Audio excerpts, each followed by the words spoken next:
Bismillahirrahmanirrahim. Assalamualaikum warahmatullahi wabarakatuh. Ketemu lagi dengan Yeri Channel. Halo, gimana kabar anda semua dan pemirsa di seluruh wilayah Indonesia. Mudah-mudahan sehat semua dan dimurahkan rezekinya oleh Allah SWT. Di sini saya akan mengabarkan berita di balik berita, yaitu dari Detik New. Kalau judulnya oknum polisi. Jadi kalau oknum polisi ini kan tempat mengadu kita, tempat berlindung, tempat mengamankan kita dari segala masalah. Kita kalau ada gangguan melapornya ke polisi. Tapi kali ini beda. Jadi ini terjadi di daerah Sulawesi, ya, di Sulawesi Selatan. Seorang oknum polisi yang harusnya melindungi rakyat dan harus mengamankan rakyat, oknum polisi tersebut di Sulawesi Selatan diduga paksa tahanan wanita. Jadi ada tahanan wanita di kantor polisi, dipaksa tahanan wanita itu untuk oral seks. Jadi untuk dipaksa oleh seorang polisi untuk oral seks. Nah, jadi kita kutip dari Detikcom, Detik New ya. Makassar, seorang wanita tahanan Polda Sulawesi Selatan diduga menjadi korban seks oral oleh oknum polisi penjaga tahanan. Jadi penjaga tahanan ini Bribtu S, ya, saya ulangin, penjaga tahanan Bribtu S, Polda Sulsel, Sulawesi Selatan, menegaskan akan mengusut kasus itu. Jadi kalau begini, kemana kita lagi akan berlindung dan kemana lagi kita minta keamanan? Begitu bejatnya oknum polisi, ya, oknum ya, tidak semua. Banyak polisi yang baik, banyak polisi yang baik, banyak polisi yang sopan, tapi ini polisi bejat, ya. Dia suruh tahanan wanita untuk oral seks. Jadi dilansir Detik Sulsel, korban merupakan seorang tahanan kasus peredaran obat daftar G. Jadi wanita ini adalah tahanan kasus peredaran obat daftar G. Jadi menurut Wakil Direktur LBH Makassar, Bapak Aziz Dumpa, mengatakan korban sebenarnya termasuk kelompok rentan untuk dieksploitasi. Selain mendalami dugaan pelecehan seksual yang dialami korban, LBH Makassar berfokus mengkaji kasus yang menjerat korban. Jadi LBH di Makassar akan fokus untuk mengkaji kasus yang menjerat korban ini, apakah dari pengedar obat daftar G saja, apakah ada jenis-jenis lain. Menurut mereka, kami akan menelusuri karena memang ada situasi dalam peredaran obat-obatan itu, perempuan itu dimanfaatkan sebenarnya. Jadi ada indikasi perempuan ini mungkin karena ekonomi atau memang ada kelemahan dia, jadi dimanfaatkan oleh orang lain. Sehingga mereka ditangkap. Setelah mereka ditangkap, sang perempuan ditangkap, disuruh lagi oral seks oleh pihak polisi, oknum polisi penjaga tahanan. Jadi kata Aziz Dumpa kepada wartawan di kantornya Rabu tanggal 16 bulan 8 2023. Kata Kabid Propam Polda Sulsel, Kombes Zulhan, mengatakan pihaknya sedang mengusut Bribtu S yang diduga melakukan pelecehan terhadap tahanan wanita Polda Sulsel. Dia mengatakan Bribtu S akan diproses secara kode etik. Kalau terbukti, ini bisa dipecat si Bribtu S. Tapi kita tunggulah berita dari pihak kepolisian. Kode etik udah kita proses kok. Itu kita proses, ujar Kombes Zulhan kepada Detik Sulsel Rabu tanggal 16 bulan 8. Zulhan memastikan akan ada sanksi untuk Bribtu S, namun dia mengatakan hal itu baru dilakukan setelah proses pemeriksaan dan sidang kode etik. Pasti ada sanksi, kita lihat itu sejauh mana perbuatan dia. Kalau itu terkait masalah ada pelanggaran pidana atau merusak citra Polri, itu kan bisa kode etik sambungnya.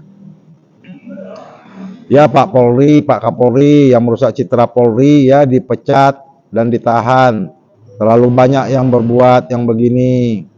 Jadi kalau tempat berlindung kita aja banyak yang lemah, untuk mengamankan kita banyak yang merusak citra Polri.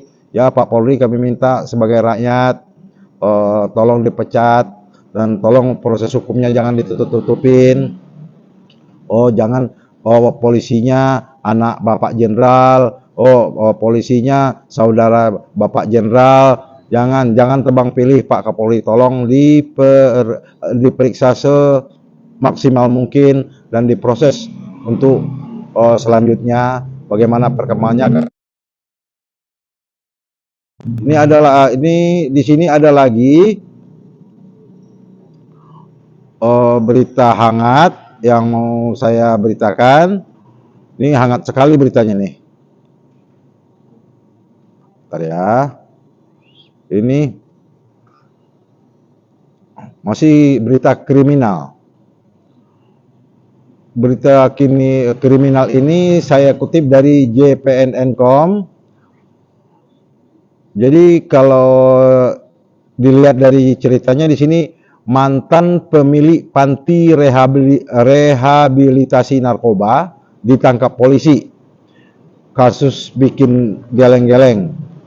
Tanggal 14 Agustus 2023, ya. Mantan pemilik panti rehabilitasi narkoba ditangkap polisi, kasusnya bikin geleng-geleng.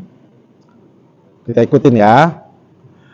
Mantan pemilik panti rehabilitasi narkoba di Cianjur, Jawa Barat, inisial YSR 50, ditangkap polisi karena menjadi pengedar narkotika jenis sabu. Dia punya panti rehabilitasi narkoba, tetapi dia sendiri pengedar narkoba. Kita masih ingat Bapak polisi kita, Kapolda Sumatera Barat, Bapak Teddy Minahasa, seorang bintang 2, malahan mengedarkan narkoba, yaitu narkoba barang bukti sebanyak 5 kilo. Dia bekerja sama dengan Kapolres Bukit Tinggi, Bapak Dodi Prawira Negara. Sekarang udah ditahan, udah ditangkap, udah diproses hukum. Jadi tidak berapa beda. Kalau yang ini mantan pemilik rehabilitasi narkoba ditangkap polisi. Mantan rehabilitasi narkoba ditangkap polisi. Kalau yang sebelum ini polisi narkoba ditangkap polisi. Malahan polisinya Jenderal Bintang 2 Kapolda Sumatera Barat. Jadi tidak menjamin ya, walaupun punya tempat rehabilitasi, walaupun kita itu punya sebagai Kapolda, sebagai yang harusnya mengamankan pengedar narkoba, malahan dia sendiri yang dagang narkoba. Wah, mantap ya. Nah, tidak menyangka-nyangka kita masih ada yang begitu. Terus jpnn.com Cianjur, seorang perempuan berinisial YSR. Jadi perempuan ini yang punya tempat rehabilitasi ini, perempuan ya. Seorang perempuan berinisial YSR 50, mantan pemilik panti rehabilitasi Cianjur, ditangkap karena terbukti mengedarkan puluhan paket narkoba jenis sabu-sabu. Seorang perempuan punya tempat rehabilitasi, umur 50 tahun, masih mengedar sabu-sabu. Mau jadi apa negara kita kalau begini? Kapolres Cianjur AKBP Azhari Kurniawan mengatakan, Ditangkapnya mantan konselor panti rehabilitasi narkoba itu berawal dari informasi warga yang curiga dengan aktivitas di rumah kontrakan pelaku. Jadi warga udah curiga di rumah kontrakan pelaku, berawal di rumah kontrakan pelaku di Desa Nagrak, Kecamatan Cianjur. Pelaku ditangkap di rumah kontrakan di Desa Nagrak. Setelah dilakukan penggeledahan, petugas menemukan barang bukti 27 paket sabu-sabu siap edar dengan total 4,51 gram dan timbangan elektronik, kata Kapolres Cianjur Senin. Guna menangkap pengedar yang lebih besar yang selama 6 bulan terakhir memasok sabu-sabu ke pelaku, ungkap Ashari, pihaknya masih melakukan pengembangan dan penyebar anggota untuk menangkap pelaku yang sudah diketahui identitasnya. Cepat Pak Polisi, jangan mengedar lagi, tangkap dia. Yang punya rumah rehabilitasi, yang jadi Kapolda, yang jadi Kapolres, kok bisa-bisanya jadi pengedar sabu? Dengan dalih panti rehabilitasi yang dikelolanya sudah tidak berjalan, sehingga untuk menutupi kebutuhan sehari-hari, dia mengedar sabu.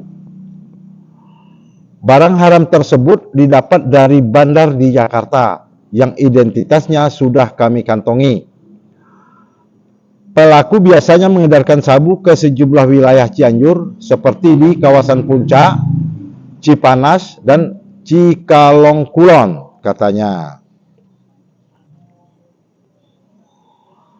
Jadi kalau begini, yang tempat berlindung, yang tempat merehabilitasi orang yang kena narkoba, yang dianya saja pengedar narkoba, yang punya rumah rehabilitasi dia punya narkoba, dia pengedar narkoba, terus perempuan lagi, terus direhabilitasi, kita ke sana, apakah benar ke pedagang narkoba orang direhabilitasi? Satu. Yang kedua, yang harusnya menangkap pengedar narkoba, contoh seperti Kapolda Sumatera Barat Teddy Minahasa dan Kapolres Dodi Prawira Negara, yang harus menangkap, malah dia jual sabu. Terus kalau kita pikir-pikir, tidak akan habis sabu-sabu di Indonesia. Kalau pelindungnya banyak bermain, itu yang udah ketangkap. Bagaimana yang belum ketangkap? Alangkah kasihan kita pada generasi penerus kita dan anak-anak bangsa, cucu-cucu kita, kalau penegak hukum begini dan kita tidak menyangka ada penegak hukum yang menghancurkan rakyatnya. Jadi kita berharap kepada pihak kepolisian bekerja disiplin dan memenuhi semua yang keinginan masyarakat yang bagus untuk kehidupan masyarakat selanjutnya. Jadi untuk sore ini, terima kasih banyak. Assalamualaikum warahmatullahi wabarakatuh. Sampai ketemu lagi dengan Yeri W Channel.